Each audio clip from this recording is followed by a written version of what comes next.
Halo teman-teman, bertemu lagi dalam kelas Berpikir Kreatif dan Inovatif di pertemuan 9 dan kali ini kita akan membahas tentang kanvas inovasi dalam bisnis dan organisasi. Setelah sebelumnya kita lebih fokus kepada apa itu konsep berpikir kreatif dalam setelah UTS sampai dengan UAS ini kita akan lebih fokus kepada konsep-konsep dari inovasi khususnya organisasi dan juga bisnis.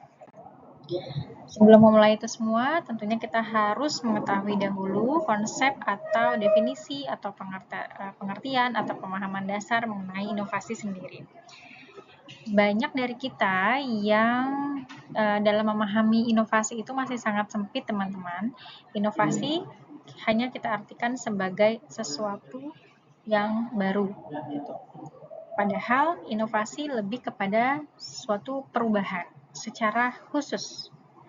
Jadi, inovasi ini adalah perubahan yang ditetapkan untuk memperkasai atau memperbaiki sesuatu, baik produk, proses, jasa, ide, dan lain sebagainya. Jadi, semua inovasi adalah berhubungan dengan perubahan. Menurut Kirkwood 2002, inovasi adalah suatu proses yang memerlukan 4 tahap. Jadi, inovasi tidak hanya ada di tahapan ide atau pengajuan gagasan, dia lebih kepada sampai dengan implementasinya. Pengajuan gagasan yang pertama di sini lebih dimengerti sebagai pengejawantahan dari ide-ide kita. Kalau dalam design thinking itu ada yang disebutkan dengan bagaimana ide-ide dari kita itu dituangkan, kemudian dalam evaluasi semua ide tersebut kita identifikasi mana yang paling terbaik, kemudian dikembangkan dan pada akhirnya diimplementasikan. Kenapa kita harus berinovasi? Tentu inovasi punya manfaat dan juga tujuan. Manfaat yang pertama adalah memecahkan masalah yang ada pada produk usang jika memang konteksnya adalah produk. Jika konteksnya adalah hal, ide, gagasan, sistem, dan lain sebagainya, tentu juga dapat diaplikasikan sehingga manfaatnya adalah lebih kepada memberikan solusi terhadap sesuatu yang memang sudah tidak relevan lagi saat ini. Kemudian dengan berinovasi itu kita bisa mengoptimalkan pikiran cerdas kita supaya lebih produktif, menggali kembali apa saja yang bisa kita perbaiki, apa saja yang bisa kita perbuat untuk dapat lebih baik lagi. Kemudian dengan berinovasi kita juga bisa lebih tangguh dalam terus-menerus beradaptasi dengan lingkungan baru, karena yang namanya lingkungan sekitar kita itu akan terus mengalami dinamika dan perubahan. Jadi, sesuatu yang pasti, sesuatu yang tetap adalah sebuah keniscayaan. Kemudian, melalui inovasi, kita juga bisa melahirkan hasil atau karya yang unik yang tentu saja berkualitas tinggi, karena inovasi sendiri adalah sesuatu yang memang direncanakan, dibuat konsep terlebih dahulu, begitu ya, tidak asal saja. Tentu melalui beberapa tahap seperti yang disampaikan oleh Wood tadi. Nah, tujuan dari kita berinovasi diantaranya kita bisa meningkatkan kualitas dari produk atau jasa kita sebelumnya, atau mungkin ide-ide gagasan kita sebelumnya, kemudian juga bisa menggantikan sistem yang lama yang dianggap sudah tidak relevan atau tidak efisien, kemudian bisa melebarkan jaringan ke pasar audiens yang lebih luas, dan juga menciptakan pasar yang betul-betul niche, ya, yang betul-betul baru, gitu, teman-teman. Nah, sebuah inovasi baru sah atau baru layak disebut sebagai inovasi jika memenuhi 4 syarat ini, teman-teman. Yang pertama, tentu sesuatu yang baru. Yang baru di sini konsepnya bisa sebelum atau yang memang sebelumnya tidak pernah ada, begitu ya, murni memang betul-betul yang paling pertama. Atau bisa sesuatu yang sudah ada kita perbaiki, kita ubah, kita tambahkan, kita kurangi, dan lain sebagainya, sehingga berubah menjadi sesuatu yang baru yang tentunya berguna dan mengarah kepada kebaikan. Kemudian syarat yang kedua adalah terencana, karena yang namanya inovasi itu dilakukan dengan sengaja melalui berbagai tahapan dan proses yang betul-betul sangat matang dan juga tidak tergesa-gesa. Kemudian syarat yang ketiga, untuk sebuah inovasi, dia itu mempunyai ciri yang khas, teman-teman. Kalau dia sama dengan yang lain, ya tentu tidak ada yang berbeda ya, maka tidak bisa disebut sebuah inovasi. Maka salah satu syaratnya adalah khas atau memiliki kalau dalam produk itu unique selling point ya, memiliki kekhasan tersendiri meskipun dia diadopsi dari konsep lain. Ya, jadi follow boleh tapi tetap punya ciri khas tersendiri. Kemudian yang namanya sebuah inovasi karena dia merupakan sesuatu yang terencana, terkonsep melalui beberapa proses sehingga dia punya tujuan yang jelas berdasar terhadap ilmu pengetahuan sehingga nantinya diharapkan tidak sesuai sasaran. Karena yang namanya inovasi itu harus dimanfaatkan, digunakan sesuai dengan target sasaran yang ditentukan sejak awal. Untuk apa inovasi ini dibuat dan untuk siapa? Siapa penggunanya? Inovasi dalam kehidupan kita berperan banyak sekali teman-teman, diantaranya sebagai pengembangan produk baru, ide baru, gagasan baru, desain atau proses yang baru, struktur organisasi yang baru, dan juga strategi-strategi bisnis terobosan terbaru. Dan tentu banyak sekali peran-peran inovasi lainnya dalam kehidupan kita yang mungkin teman-teman juga bisa cari lagi apa saja peran inovasi dalam kehidupan kita. Saya yakin teman-teman semua sepakat begitu ya bahwa inovasi itu memang sangat amat mengubah banyak dari kegiatan kita, keseharian kita. Sudah bisa kita lihat dari berbagai hal, berbagai konsep, berbagai ide, produk, sistem yang ada dalam kehidupan kita sehari-hari, baik bidang transportasi, kesehatan, sosial, pemerintahan, dan juga pendidikan. Dalam bidang transportasi yang paling dekat dan sampai saat ini masih amat sangat melekat dan kita gunakan dalam sehari-hari ya, ada ojek online, diantaranya dia bisa menghilangkan waktu tunggu yang lama, sifatnya lebih personal, begitu ya. Kalau dari segi cost, saya tidak tahu apakah masih relate atau tidak saat ini kalau ojek online bisa dikatakan lebih terjangkau begitu ya dibandingkan dengan ojek pangkalan yang kalau kita tanya tuh biasanya harganya nembak gitu ya langsung bisa. Kalau ojek online ini kan memang sudah tersistem, terkonsep sehingga memang secara cost juga transparan dan disetujui oleh kedua belah pihak baik dari produsen maupun konsumen itu sendiri. Kemudian dalam bidang kesehatan kita bisa rasakan ya sekarang sudah ada aplikasi Peduli Lindungi, kemudian Halodoc ya, itu amat sangat memudahkan hidup kita. Dalam bidang sosial atau amal ada yang namanya crowdfunding ya, misalnya dalam via Kita Bisa itu kan sangat transparan ya, dananya berapa, ditarik berapa oleh yayasannya misalnya gitu ya, digunakan untuk apa itu terlihat semua. Jadi sangat transparan sekali.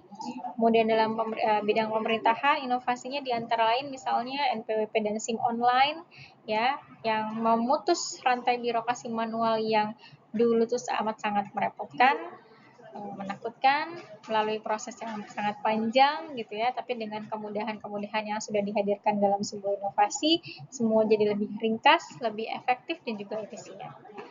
Dalam bidang pendidikan, kurikulum anti korupsi Kemendikbud dan KPK ya itu juga bisa dikatakan suatu inovasi ya karena memang sebelumnya belum pernah ada yang mengatur gitu ya. Nah, ini adalah bentuk-bentuk dari inovasi teman-teman, bisa dalam bentuk produk, bisa dalam bentuk bidang pendidikan, bidang pelayanan publik, bidang teknologi, bahkan bisa juga inovasi dalam bidang kebudayaan.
Nah, ini adalah tipe-tipe inovasi, teman-teman. Ada yang disebut dengan architectural innovation, berarti inovasi ini hanya terletak pada produk dasar saja.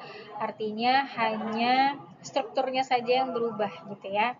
Jadi arsitektural tuh tidak literally arti yang sebenarnya ya, tapi lebih kepada perubahan kebaruan yang terjadi pada produk dasar.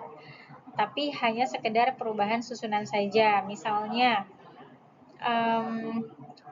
antara komputer dengan laptop sebetulnya kan bahan dasarnya sama saja ya, ada layar monitornya, ada keyboardnya gitu ya, ada CPU-nya gitu, tapi susunannya saja yang berbeda gitu ya, laptop itu lebih portable dan lain sebagainya. Jadi itu bisa dikatakan adalah architectural innovation, bahan dasarnya atau produk dasarnya masih tetap ada dan digunakan, tidak banyak melalui perubahan, tidak ada yang dihilangkan gitu ya, hanya ya bergeser bentuk sedikit saja.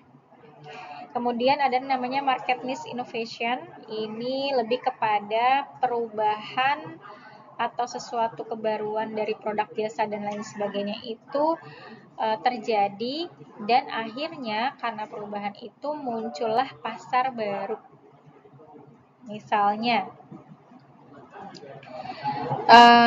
Misalnya kalau muncul pasar baru, jadi produk yang tadinya hanya disukai atau digunakan oleh remaja usia 10 sampai 15 tahun misalnya. Tapi karena kita mau menyasar pasar baru begitu ya, maka kita membuat sebuah inovasi atau perubahan sehingga pangsa pasar kita bukan lagi remaja 10 sampai 15 tahun tapi juga usia produktif misalnya 20 sampai 30 tahun. Misalnya katakanlah sabun ya, yang tadinya misalnya Lifebuoy ini khusus untuk remaja misalnya gitu ya, Lifebuoy tadinya diciptakan khusus remaja 10 sampai 15 tahun untuk anak-anak lah ya, dari SD ke SMP, tapi karena dia mau ada market yang baru, dia pengen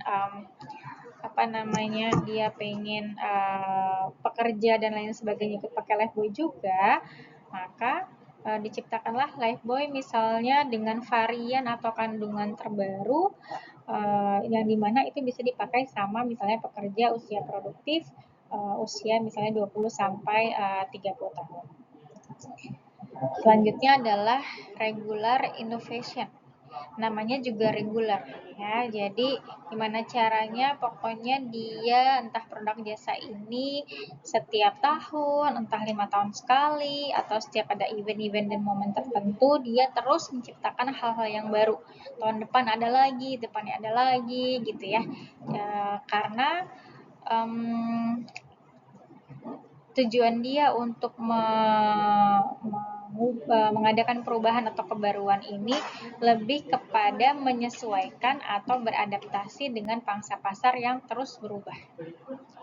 Kemudian ada juga yang namanya innovation revolusioner. Nah, kalau ini berarti perubahan atau kebaruan besar-besaran ya teman-teman. Jadi nggak sekedar hanya mengubah sebagian bentuk dan lain sebagainya, tapi memang betul-betul membuat sesuatu yang belum pernah ada, yang belum pernah diterapkan sama pasar atau pelanggan yang sudah ada sekarang ini, yang sebelumnya gitu ya.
Nah, dalam era 5.0, untuk menciptakan sebuah inovasi, seorang individu itu dituntut memiliki 3 kemampuan utama, diantaranya adalah punya kreativitas, punya kemampuan untuk critical thinking, ya, atau berpikir kritis, dan juga punya kemampuan untuk berkomunikasi dan berkolaborasi. Nah, karena tanpa 3 hal ini, maka inovasi yang tercipta itu tidak bisa memenuhi kebutuhan dan keinginan dari era society 5.0. Ya, jadi harus ada 3 hal ini teman-teman. Dia punya tingkat kreativitas yang tinggi, dia punya kemampuan untuk berpikir kritis, dan juga berkomunikasi dan berkolaborasi. Oleh karena itu, pinter sendiri, jenius sendiri, banyak ide sendiri, itu tidak akan pernah cukup untuk menciptakan sebuah inovasi tanpa pendukung dari bagaimana dia berkomunikasi dengan pihak lain dan juga berkolaborasi dengan pihak lain untuk dapat menguatkan hasil-hasil inovasi.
Nah, seseorang atau tim yang sudah membuat suatu inovasi itu tentu perlu mengkomunikasikan inovasinya itu kepada halayak.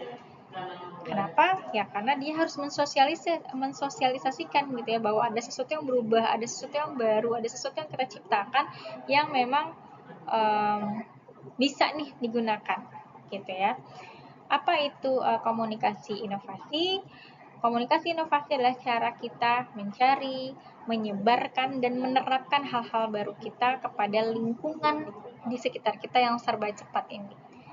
Ya, tentunya itu ada karena inovasi yang kita ingin share dengan lingkungan sekitar kita itu diantaranya adalah manusia sebagai pengguna itu punya respon terhadap perubahan yang berbeda-beda.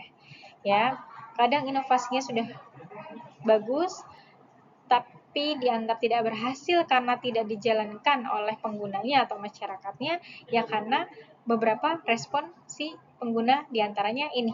Ya, ada yang apatis gitu ya, ada yang reaktif, nyadarnya lama, ada yang sigap belum apa-apa udah oke duluan gitu ya. Ada juga yang di atasnya sigap masih jauh, masih belum ada, dia udah antisipatif duluan. Nah, oleh karena itu dengan beberapa respon manusia terhadap perubahan ini, kita perlu cara atau strategi untuk menyesuaikan bentuk-bentuk komunikasi inovasinya kepada halayak agar memang betul-betul diterima pesannya dengan baik sehingga juga dapat digunakan inovasi kita dengan sebaik-baiknya. Nah, ini adalah 8 ciri-ciri inovasi yang biasanya mudah diterima oleh pengguna ya, teman-teman. Pasti kalau sesuatu yang menguntungkan itu pasti akan cepat diterima ya. Hemat biaya, nggak rumit pasti. Kalau inovasinya bagus tapi cara pakainya atau penggunaannya susah, orang juga udah malas gitu ya. Kemudian sesuai dengan lingkungan alamnya, cocok dengan budayanya, mudah untuk dikomunikasikan dengan orang lain. Selain hemat biaya, hemat waktu, hemat tenaga, dan juga bisa dicoba dalam skala yang kecil. Nah, ini contoh nyata ya teman-teman. Bagaimana inovasi sampah itu diolah jadi kompos. Bagaimana inovasi ini bisa dikomunikasikan gitu ya kepada halayak dari mulai orang tidak nyadar kalau sampah-sampah ini ternyata ada gunanya sampai dia tahu gitu ya, dia terinformasi bagaimana cara membuat kompos sampai akhirnya dia mulai menerapkan. Nah, tahapan dari mulai dia tahu, dia paham, memahami sampai dia mau melakukan pembuatan kompos ini kan tentu perlu komunikasi yang terus-menerus ya, yang persuasif sehingga orang jadi mau melakukan sampai ke tindakan. Ya, efeknya 3 tadi sampai dengan ketindakan ya, dari mulai dia tahu, dia tertarik sampai dia membuat komposnya gitu ya, mulai memisahkan sampah mereka sendiri. Jadi ada 3 tahapan ini.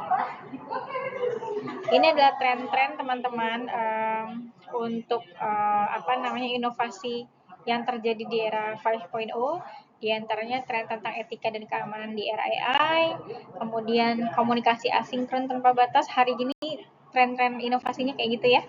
Kemudian personalisasi dengan AI dan juga soal dominasi video pendek gitu ya saat ini. Nah, itu tren-tren inovasi yang saat ini lekat dengan kehidupan kita. Jadi hubungannya dengan AI, dengan video pendek, kemudian dengan sinkronisasi komunikasi yang tidak perlu tatap muka, gitu. Inilah tren-tren yang dibaca saja. Dalam bidang bisnis di sosial media, teman-teman, untuk mengkomunikasikan sebuah inovasi atau perubahan ini diperlukan strategi dalam penggunaan bahasa, ya. Dan ini adalah matriksnya, teman-teman, dari yang kategori rendah ke tinggi ya, dimulai dengan misalnya untuk yang paling bagus sebetulnya karena di era AI dan tadi konteks dalam video pendek saat ini di dalam media sosial, yang paling bagus adalah menggunakan bahasa yang sesederhana mungkin dan sifatnya emosional. menyentuh hati, bikin orang happy, bikin orang merasa seperti di dalamnya gitu, bikin orang merasa relate, ini gue banget gitu ya. Itu yang paling bagus ya. Jangan membuat jargon yang terlalu rumit sehingga susah diingat ya. Kemudian kadang bahasanya memang mudah tapi ternyata tidak ada sisi emosionalnya.